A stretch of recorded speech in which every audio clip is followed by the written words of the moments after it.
does have, you know, that reputation as melee specialist on scout side as well, but he has such a deep champion pool, he really can play it all. On the top side, and they're able to get something done on the bot side. The only good news for EDG is that they will secure the Herald, so at least this plate loss for the time being won't result in too much, as EDG will be able to claw something back. The question is, what does it mean for the future? Because DRX are finding successful plays around their bot side, and Kingen is doing what you need him to do.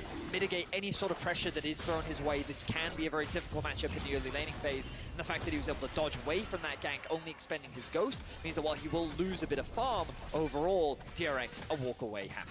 Absolutely, they're going to be able to start stacking up these dragons here. But one concern I do have that we haven't really touched on is, you know, generally when you see Kennen in the game, you're always going to have an answer. Walk away with his life, but this does mean another objective gained for DRX, and they will continue to stack these Drakes. So now that's 2 on the board for them. We'll see what the soul of this game will be in just a few moments' time. And it's starting to feel a little bit like bot versus top, right? You're looking at the gold advantage between these two players, then you're looking down towards bottom lane. Even on the supports, the amount of Spell Thief's gold that had been farmed up by Beryl had created, you know, a pretty significant lead for him, at least in the short term. Wow. And Mako going to be forced to flash. Man, Beryl is getting a lot of work done moving around the map, and a great shockwave again, forcing a flash there. That's 2 in a row from Zeka. Got the flash from Scout with his previous one. Now gets a flash off Mako.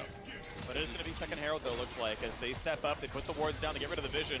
And as Scout heals back up, it's going to be claimed. Without Shockwave, the fight is harder. Zeka a bit low on mana. That's a stun, but will it be enough, though? 100 HP, Wish comes off in time. They're still going for a bit more. First blood, the latest of worlds comes through. Kingen gets a single vital. Will it be enough to kill? Yes, Pioshik takes him down. DRX 2-0. Viper still slowed, fights back on a dash. Andre has ult. Kill him. It's a stun. Refuses to ult, though. Does not go for any more. Finally, time's on in. Gets the 3-man stun. The single kill. The stun away onto Pioshik, and nothing. Potentially going to knock down that full tower there. Fjord crushes through that, but now Scout! What a shuffle! Beryl goes for a ward. I don't know if he saw Scout or not, but gets punished. EDG get a kill back, but first turret goes to DR. Flash is up in about 30 seconds, but I don't know if that's going to be enough time. You can see he's trying to stay in the fog of war as Kingen is coming in from behind. Flandre is going to be so important when it comes to the big team fight. The arrow comes through. Actually just tags Lee Sin, who's just standing still. Takes the tank, but he's going to be fine at the end of the day. They know where Kingen is. He walked over to the Azir turret, couldn't find a better flank than that. Just sitting behind, hoping for an angle. 6,000 health left on the Drake. Beryl on the top side. Another mid-wave catches up. That is already 100 gold denied away from EDG, but they stick around for more. Level 13 on the Azir. Gonna look for the play onto Beryl. Finds the shove back, kills him without a single spell cast. In goes Frondre. There's a second. Mako over the wall. The chase down for Kingen. Gets single kill. Kick back, but not taken down. Staying alive. Down to half health. Finds a 3-man slow. But JJ on the chase. Q's gonna be sidestep. Stays alive. Flash in for Viper. Nearly dies, but forces DRX to flash away. Flash back in. The second gets the kill into Viper. A chase in. JJ misses, but Scout is here to finish the job. It's an absolute bloodbath, back and forth. Skill shot just barely not connecting. Deft on the wrong side of the map, and Scout is here to kill his former teammate. W auto Q comes back up. There is the rampage of EDG's 5. Make it 6 kills. 4 belong to the mid laner. It's nothing personal, my man. It's just business.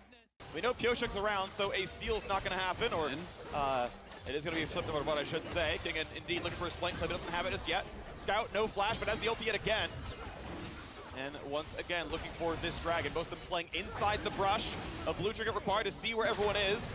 Flandre still does behind his own team, cannot find the actual flank. It's going to be up on the front side instead. Zivir pop, nice smite.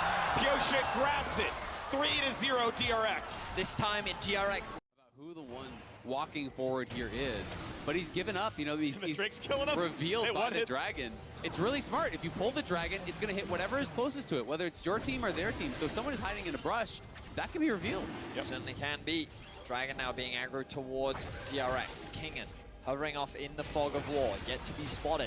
The teams have reversed compared to the last time we saw this dragon fight. Flandre hovering around behind. They don't see Kingen on the flank, but here comes the arrow. Arrow hits Scout. Smite fight, not just yet. It's going to be reset on the Drake. Fiora still not in. Shockwave catches one. Mako stays alive. Here comes Fiora. Finds the kill. The cannon goes back in for 2. And you got a bunch of damage still on Zeka. Stopwatch buys some time. Fiora goes for broke, but his ankles are just that. The kick, and it's Scout securing the kill. On for a triple. And EDG win as long as they possibly could. They're going to get the ace. Only Mako falls, and Baron's going to be next in their sight. fights. The world-class team fighting of EDG strikes again. DRX are wiped off the map. There will be no Soul. There will be no Baron. EDG will take it all. EDG get everything, and it was Scout flying in, finding that engage. The chaos created by this Azir opens the window for Flandre to fly in with his ultimate, for Viper to go forward as well. King doing what he can to get every objective possible. Can he kill his turret in time? With Demolish, it was close. And maybe there's going to be some wave for the ulti's on. Wants to go. Flandre has several vitals up, but the W's already burned. Q, auto. It's going to be the last shot. He can! And he can! 700 gold and a runaway. Kingen will try to survive with his life. Sivir ulti, I believe, burned. Nah, they can't get three-man top lane, and you will delete structures. So EDG rush down the Baron. Recalls take 8 seconds. Inhibitor is gone. Quick wave clear comes through. Now Barrel's here. He can put down wards, he can put down turrets, and they're going for the base. Scout shows up, but can you find the shuffle? He's able to get it, but over the wall they go. A stopwatch burn, and Viper gets the kill. Viper flashes, they get the second, and just like that, Scout is legendary. Yeah, that's huge. They get back. Both the carries of EDG do it.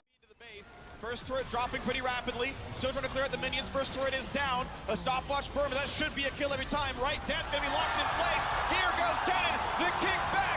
2 kills. And EDG gonna take the very first game. The attempt at the Nexus does not succeed from DRX. The early game was not enough, but Scout drops. 3 alive. Can they kill it in time? JJ gets low. Viper's still hitting. He's got the Guardian Angel.